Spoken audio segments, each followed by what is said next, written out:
नमस्कार, अपना उत्तराखंड में आप सभी का बहुत स्वागत है और मैं हूं आपके साथ अमनदीप। तो चलिए बुलेटिन की शुरुआत करेंगे। देहरादून से बड़ी खबर मिल रही है। वंदे भारत ट्रेन पहुंची है देहरादून रेलवे स्टेशन। आज होगा वंदे भारत का ट्रायल और साथ ही देहरादून से दिल्ली तक की ट्रायल की जाएगी। तो रेलवे अधिकारी ट्रायल के दौरान में मौजूद रहेंगे। तस्वीरें आपको दिखा रहे हैं देहरादून से, जहां पर वंदे भारत ट्रेन पहुंची है देहरादून रेलवे स्टेशन पर और आज वंदे भारत ट्रेन का ट्रायल होगा। देहरादून से दिल्ली तक ये ट्रायल किया जाएगा, जिसमें रेलवे अधिकारी ट्रायल के दौरान मौजूद रहेंगे। दो तस्वीरें आपकी टीवी स्क्रीन पर। पहली तस्वीर आप देखिए वंदे भारत ट्रेन बाहर से और दूसरी तस्वीर में आप इस ट्रेन को अंदर से देखिए। इसके अंदर काफी सुविधाओं से लैस ये ट्रेन है, जिसमें खाने की भी व्यवस्था होती है और साथ ही एसी की भी व्यवस्था होती है। इसके अलावा कई सुविधाओं से लैस होती है ये ट्रेन। कई सारे रूट के लिए पहले चलाई जा चुकी है। 30 से ज्यादा भारत को वंदे भारत ट्रेन मिल चुकी है और अब जो ट्रायल किया जा रहा है वो देहरादून से दिल्ली तक का किया जा रहा है। देहरादून से दिल्ली तक का सफर अब और भी ज्यादा आसान हो जाएगा, सरल हो जाएगा और जो घंटों का सफर है वो कुछ और कम हो जाएगा, यानी कि कम समय में आप दिल्ली से लेकर देहरादून तक का सफर कर पाएंगे। दो तस्वीरें आपको दिखा रहे हैं। आज ट्रायल होना है दिल्ली से लेकर देहरादून का और इसमें रेलवे के अधिकारी इस दौरान मौजूद रहेंगे। हालांकि बाकी ट्रेनों के मुकाबले इसका किराया थोड़ा सा ज्यादा है, लेकिन सुविधाएं भी काफी ज्यादा इस ट्रेन के अंदर दी गई है। तो तस्वीरें आपको दिखा रहे हैं और इसमें खाने की सुविधा भी दी जाती है। देहरादून से विशाल गर्ग हमारे साथ में जुड़ गए हैं, जो कि इस वक्त वंदे भारत ट्रेन के अंदर मौजूद है। विशाल, कई सारे रूट के लिए ये ट्रेन की शुरुआत हो चुकी है। अब देहरादून से दिल्ली की बारी है। आज ट्रायल होना है, आप ट्रेन के अंदर मौजूद है। जरा दर्शकों को दिखाइए कि कौन कौन सी सुविधा से ये ट्रेन लैस होती है और किस तरह से ये ट्रायल पूरा किया जाएगा।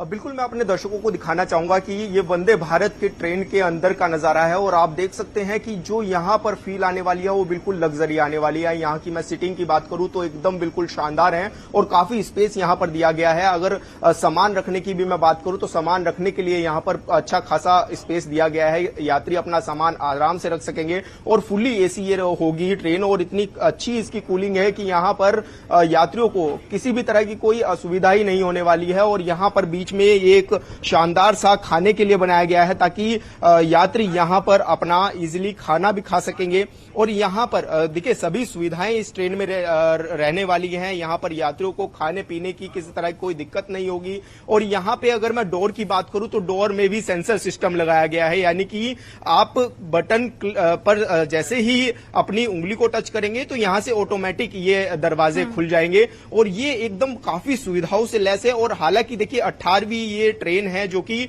दिल्ली से देहरादून के बीच में चलेगी और यहां पर कहा जा सकता है कि जिस तरह से इसका ट्रायल रहने वाला है, आज पूरा ट्रायल रहेगा।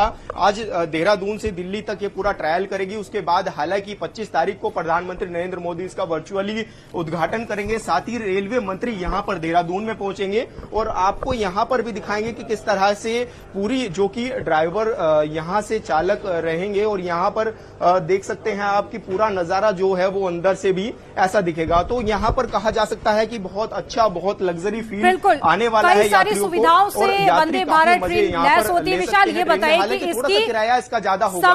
समय क्या निर्धारित किया गया है? दिल्ली से लेकर देहरादून तक का ये सफर तय करेगी, तो समय क्या होगा, इसका किराया कितना होगा, ये भी आप हमारे दर्शकों को बताइए। बिल्कुल, देखिए जैसा कि रेलवे के अधिकारियों का कहना है कि मात्र 3.5 घंटों में ये देहरादून से दिल्ली तक का सफर तय कर लेगी और ये यात्रियों के लिए काफी आसान होगा, क्योंकि फ्लाइट में भी अगर लोग जा रहे हैं तो उनको पहले वहां पर समय लगाना पड़ता है। लेकिन ऐसी सुविधाओं से लैस ये ट्रेन है और जब ये जाएगी, जब ये निकलेगी, क्योंकि 160 किलोमीटर प्रति घंटा की इसकी स्पीड रहेगी, तो अंदाजा लगाया जा सकता है कि कितनी ज्यादा इसकी स्पीड रहने वाली है। और हालांकि देखिए अभी रेट डिसाइड नहीं हुआ है कि कितना ज्यादा रेट होगा। हालांकि ये कहा जा रहा है कि नॉर्मल जो किराया है उससे थोड़ा ज्यादा ये रेट रहने वाला है। काफी स्पेस आप देख सकते हैं कि काफी स्पेस यहां पर देखा जा रहा है, खड़े होने की यहां पर सुविधा है और पूरा आर पार की अगर मैं बात करूं तो पूरा आप देख सकते हैं कि कितना अच्छी यहां पर फीलिंग आ रही है। और यहां पर देख सकते हैं कि अलग ही तरह के एक फीलिंग दी गई है कि यात्रियों को काफी अच्छा लगे। तो तमाम यहाँ पर सुविधाएं से लैस की जा रही है ट्रेन को। काफी अच्छा ये रहने वाला है, यात्रियों को काफी मजा आने वाला है। तो बिल्कुल इसके अंदर खाने पीने की भी सुविधा रहती है, साथ ही वैक्यूम टॉयलेट का भी इसके अंदर इस्तेमाल होता है। इसके अलावा और भी कई सारी सुविधा जिसका सीधा फायदा अब दिल्ली वासियों और देहरादून के वासियों को मिलने जा रहा है। तमाम जानकारी साझा करने के लिए बहुत शुक्रिया विशाल आपका। और देहरादून से बड़ी खबर मिल रही है, जहां सरकारी विभागों की कमाई को लेकर मुख्यमंत्री पुष्कर सिंह धामी आज एक बैठक करने जा रहे हैं। सचिवालय में सुबह 11:30 बजे से ये बैठक होने वाली है। इस बैठक में विभागों से होने वाली कमाई को लेकर चर्चा होगी। इसके अलावा इस मीटिंग में आबकारी, खनन, राजस्व के सभी विभागों के अफसर भी मौजूद रहेंगे।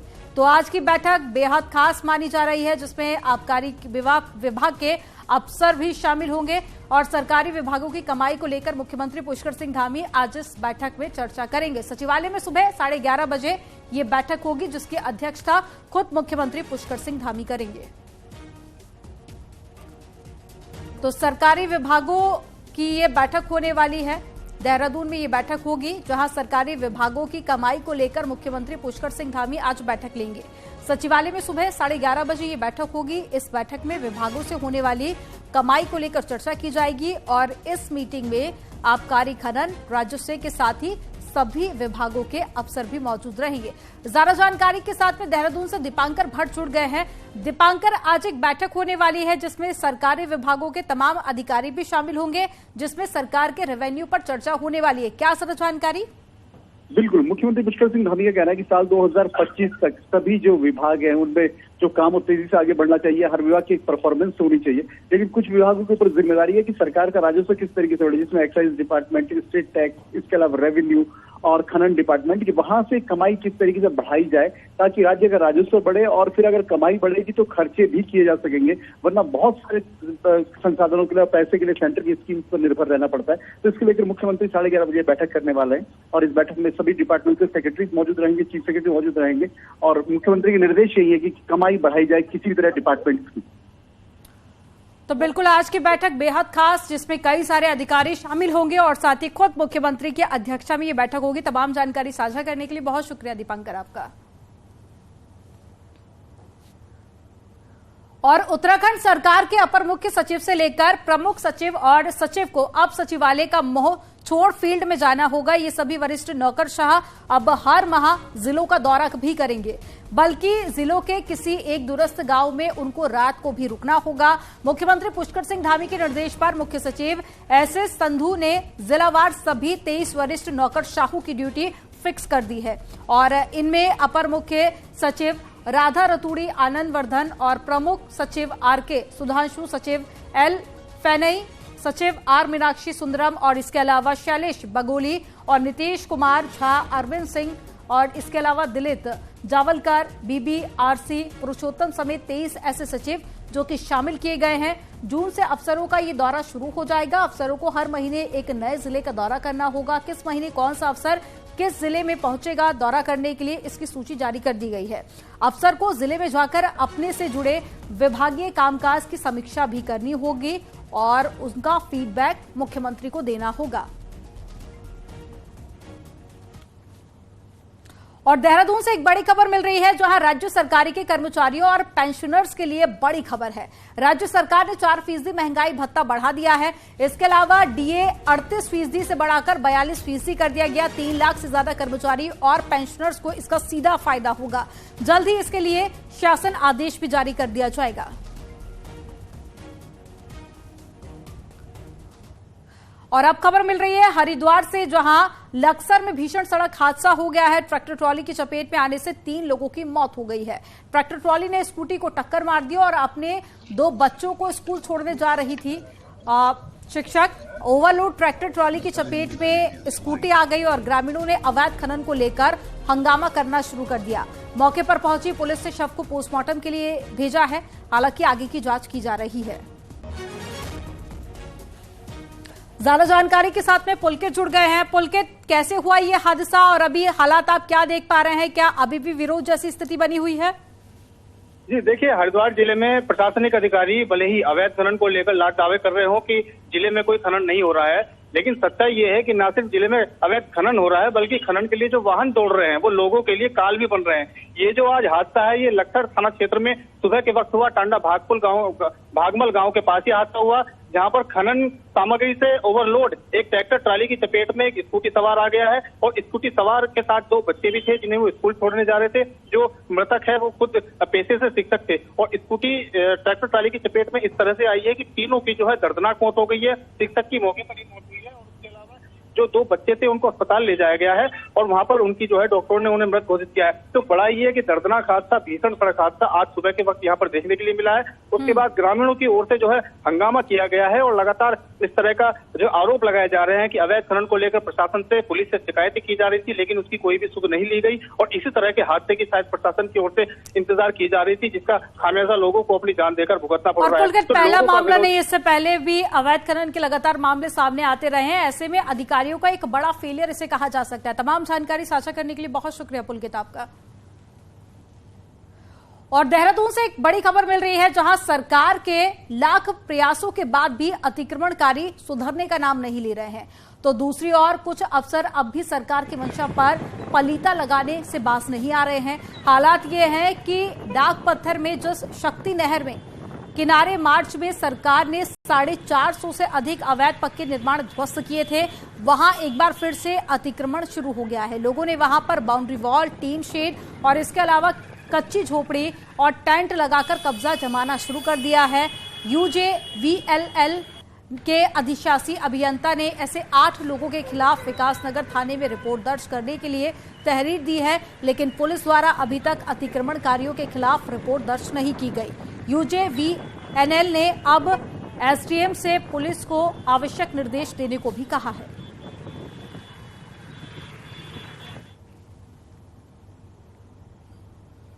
प्रदेश भर में अवैध धार्मिक अतिक्रमणों के ध्वस्तीकरण की कार्रवाई के बीच में धर्मनगरी हरिद्वार में कुछ पौराणिक मंदिर को भी राजाजी टाइगर रिजर्व ने नोटिस दे दिया है, जिसके बाद में संतों और हिंदूवादी संगठनों में आक्रोश है। साधु संत नोटिस को वापस लेने की मांग कर रहे हैं और दरअसल हरिद्वार के प्राचीन बिल्वकेश्वर मंदिर स्थित गौरीकुंड और हर की पैड़ी के पास में स्थित हनुमान मंदिर को राजाजी टाइगर रिजर्व की ओर से दस्तावेज पेश करने का नोटिस दिया गया। नोटिस के मुताबिक 4 दिनों में जरूरी दस्तावेज पेश नहीं करने पर इन मंदिरों पर भी कार्रवाई की जा सकती है। हालांकि दोनों मंदिरों के प्रबंधन और पुजारियों का कहना है कि उनके पास में इससे जुड़े सभी दस्तावेज मौजूद है। फिर भी राजाजी टाइगर रिजर्व के इन फरमान पर हिंदू समाज में मुखरता से विरोध हो रहा है। फॉरेस्ट डिपार्टमेंट के अधिकारी मामले में कुछ भी बोलने से बचते नजर आ रहे हैं। ऐसा तो कोई हुआ नहीं जो इस मंदिर को तोड़ सके। अगर तोड़ेंगे तो फिर अपने आप को तो खुद ही फिर नहीं कर पाएंगे कुछ भी। टाइगर रिजर्व है, जैसा कि आप इसमें देख रहे हैं लिखा हुआ है टाइगर रिजर्व, मतलब टाइगर रिजर्व का एरिया है। टाइगर रिजर्व है तो क्या हो गया, ये माता की सवारी है टाइगर। सनातन संस्कृति के जो भी केंद्र है, चाहे पंचमुखी हनुमान मंदिर है, गौरीकुंड है, इस पर जो सरकार ने चस्पा किया है अवैध करके, तो मैं ये कहूंगा वन विभाग की और सरकार की बुद्धि भ्रष्ट हो गई है। सरकार अपनी बुद्धि भ्रष्ट को ठीक करे, क्योंकि जो भी यहाँ पर तीर्थ स्थल है वो सब भगवान के तीर्थ स्थल है। और रही बात वन विभाग की और पहाड़ की, ये सारा भगवान का है।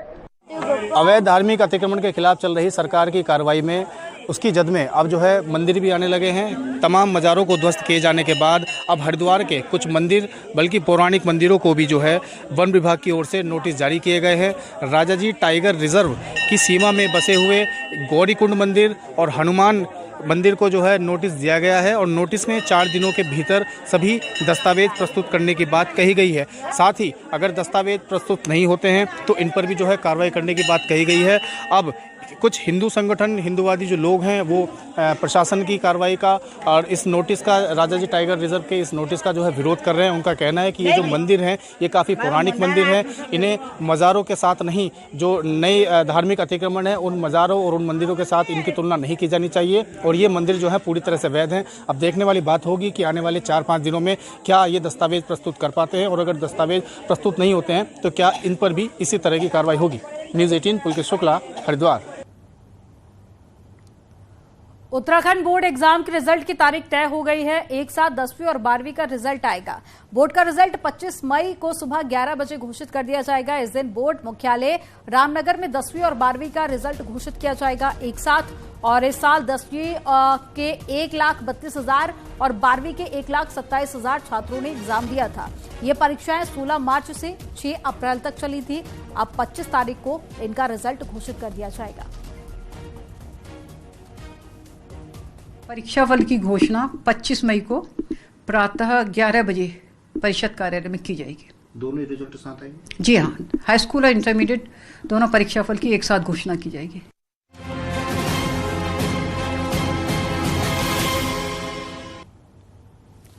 G20 सम्मेलन में शिरकत करने के लिए विदेशी मेहमान उत्तराखंड पहुंचना शुरू हो गए हैं। सुबह के फ्लाइट से जॉली ग्रांट एयरपोर्ट पर 5 चीन और साथ ही 5 फ्रांस और इसके अलावा इटली से डेलीगेट भी पहुंचे हैं, जिनका स्वागत उत्तराखंड के रीति रिवाज के अनुसार किया गया। गौरतलब है कि 24 मई से ऋषिकेश के परमार्थ निकेतन में गंगा आरती के साथ ही G20 सम्मेलन का आगाज होने जा रहा है।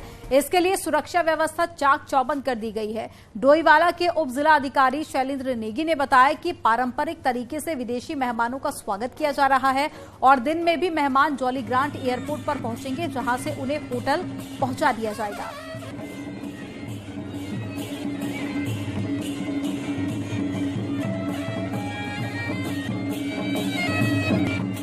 आज G20 में जो 23 तारीख आज है, हमारे पास जो है 5 चाइना से और 5 इटली से डेलीगेट्स आ चुके हैं और जिनका हमने की उत्तराखंड की जो हमारी समृद्ध लोक संस्कृति है उसकी तरीके से स्वागत किया गया और अभी उनको जो हमारा प्रोटोकॉल है, जो व्यवस्था है, उसके हिसाब से हमने आगे के लिए मुक्त किया। आज G20 में जो 23 तारीख आज है, तो 24 से 27 मई तक G20 सम्मेलन होगा और ऐसे में औड़ी गांव में ये सम्मेलन होना है, जिसको लेकर तैयारियां पूरी कर ली गई हैं और अब मेहमानों के पहुंचने का जो सिलसिला है वो भी शुरू हो चुका है। एयरपोर्ट पर जब मेहमान पहुंचे तो वहां पर पारंपरिक तरीके से उनका स्वागत किया गया और बाहर आपने देखी तस्वीरें, जो कि उत्तराखंड का कल्चर जिसको प्रेजेंट किया गया और इसके अलावा सुरक्षा की भी चाक चौबंद व्यवस्था की गई है। 24 मई से ऋषिकेश के परमार्थ निकेतन में गंगा आरती के साथ में G20 सम्मेलन के उत्तराखंड चैप्टर गढ़वाल आगाज होने जा रहा है, जिसके लिए सुरक्षा व्यवस्था चाक चौबंद कर दी गई है। 24 तारीख को ऋषिकेश के परमार्थ निकेतन गंगा तट से विदेशी मेहमान भारतीय अध्यात्म के साथ थे, उत्तराखंड की संस्कृति से भी रूबरू होंगे। उत्तराखंड के खाद्य पदार्थों के स्वाद, उनका स्वागत भी काफी रीति रिवाज के साथ में किया जा रहा है। रात्रि भोज में कॉन्टिनेंटल के साथ ही उत्तराखंड के डिश को भी यहां पर परोसा जाएगा। तो ऐसे में उत्तराखंड के रीति रिवाज से भी उनको अवगत कराया जाएगा और जो फूड है उत्तराखंड का वो भी उनको डिनर में परोसे जाने की तैयारियां की गई है। 24 तारीख को जो हमारे यहाँ परमार्थ में आरती व रात्रि भोज का कार्यक्रम है, उसको लेकर आज जितनी फोर्स थी उसकी प्रॉपर्ली ब्रीफिंग की गई। इसमें हमारी SDRF की कंपोनेंट, जल पुलिस और हमारी PAC जो है आउटर कॉर्डन में डिप्लॉयड रहेगी।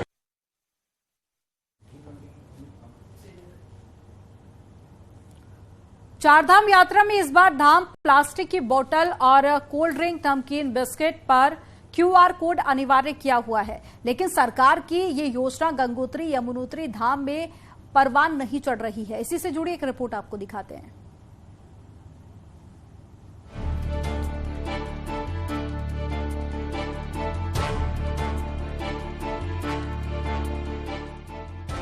चारधाम यात्रा को प्लास्टिक मुक्त बनाने के उद्देश्य से जिले के दोनों धाम गंगोत्री और यमुनोत्री में QR कोड व्यवस्था लागू किया गया है और यात्रा में प्लास्टिक की बोतलों, कोल्ड ड्रिंक्स, नमकीन, बिस्किट, चिप्स पर अतिरिक्त पैसे लेकर QR कोड लगाया जा रहा है, ताकि यात्री उन्हें आसानी से कलेक्शन सेंटर पर लौटाएं और अपना अतिरिक्त दिया गया पैसा वापस ले सकें और इस प्लास्टिक के सामानों से पर्यावरण को होने वाले नुकसान से बचाया जा सके। लेकिन अफसरों और दुकानदारों की उदासीनता से यह व्यवस्था दम तोड़ती नजर आ रही है। यात्री तो ले रहे हैं और यही प्रॉब्लम है ना, ये बारकोड कहीं रास्ते पे गिर रहा है, पूरा बारकोड कहाँ है पुलिस को तो लगा रहे हैं। अपना यही है कि वो गिर रहा है, कस्टमर रिटर्न ला रहा है, बोलता तुम्हारा बारकोड गिर गया कहीं, तो उसका हम क्या कर सकते हैं। जी एक MOU किया गया है रिसाइकिल कंपनी के साथ और उसके तहत जो पेय पदार्थ की बोतलें हैं, प्लास्टिक की बोतल्स हैं, चाहे वो जूस की हैं, चाहे कोल्ड ड्रिंक की हैं, चाहे पानी की हैं, उनके ऊपर एक QR कोड लगाया जा रहा है और जिसको रिफंड करके बोतल को वापस डिपॉजिट सेंटर पे जमा कराया जा सकता है। गंगोत्री और यमुनोत्री धाम में हर साल बड़ी संख्या में देश विदेश से यात्री पहुंचते हैं। अपने साथ बड़ी मात्रा में प्लास्टिक के सामान लाते हैं, जिसकी वजह से पर्यावरण को काफी नुकसान पहुंचता है, जिसको देखते हुए जिला प्रशासन ने गंगनानी से गंगोत्री धाम और बड़कोट से यमुनोत्री धाम तक QR कोड को अनिवार्य कर दिया है। ये आइडिया बहुत ही अच्छा है, क्योंकि जो प्लास्टिक्स हम लोग फेंकते हैं और गंदगी फैलाते हैं, इसके लिए ये जो रिसाइकलिंग का सिस्टम जो हम लोगों ने यहाँ शुरू किए हैं इन लोगों ने, बहुत ही जरूरी है। हालांकि ये व्यवस्था नई है, जिसका प्रचार प्रसार होना भी जरूरी है, लेकिन अधिकारी इस योजना को प्रभावी रूप से धरातल पर उतारने में सुस्त साबित हो रहे हैं। न्यूज़ 18 के लिए उत्तरकाशी से बलबीर परमार की रिपोर्ट। और चलिए यहाँ पर रुकेंगे एक छोटे से ब्रेक के लिए। आप देखते रहिए न्यूज़ 18।